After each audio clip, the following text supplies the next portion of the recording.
নমস্কার। আজকে আমি তোমাদের চোখকে কিভাবে তুমি ভালো রাখবে তার আমি একটা সুন্দর ভিডিও নিয়ে এসেছি তোমাদের জন্য। এই ভিডিওটা যদি বড় হয় আমি 3টে পার্টে করব। সবাই সুন্দরভাবে রোজ প্র্যাকটিস করবে। এটা আমাদের যখন আমরা যোগা থেরাপিতে আমরা যখন শিখেছি ন্যাচারোপ্যাথি, সেইখানে আমাদের এগুলো শিখিয়েছে। ভালো করে শুনবে, কি করবে।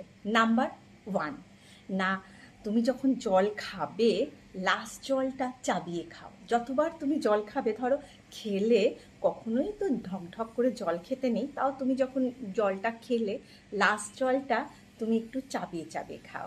নাম্বার 1।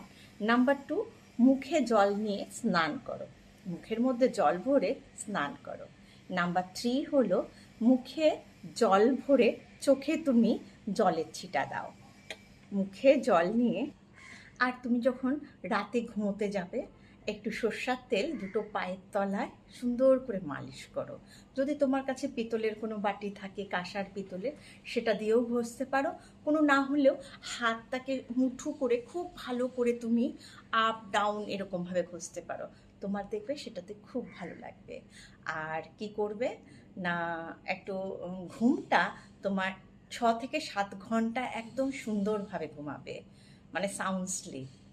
আর চেষ্টা করবে, আমি একটা বলবো যে তুমি ধরো অনেকক্ষণ, হ্যাঁ, 20 মিনিট তুমি স্ক্রিনে ধরো তাকিয়ে রয়েছো, তারপরে কি করবে বলো তো, 20 সেকেন্ড তুমি যতটা পারবে দূরে তাকাবে। ওকে? আর 20 সেকেন্ড কি করবে, তুমি চোখটাকে ব্লিঙ্ক করবে। 1, 2, 3, 4, 5, 6, 7, 8, 9, 10। আমি 10 করলাম, তোমরা 20টা, মেনলি 20 সেকেন্ড হচ্ছে দূরে তাকাবে, 20 সেকেন্ড ব্লিঙ্ক করবে। যদি তুমি 20 মিনিট তুমি কোনো স্ক্রিনে রয়েছো, এটা তুমি করতেই পারো, এটা তোমার হাতে আছে, সুন্দরভাবে করবে। এই কথাগুলো মাথায় রাখবে। চোখটা, একটা ছোট্টবেলা থেকে শুনেছি চোখ থাকতে চোখের মূল্য বুঝতে হয়। এইভাবে বোঝো, আগে বোঝোনি, এখন আমার মারফতে বোঝো। ভালো থেকো সবাই।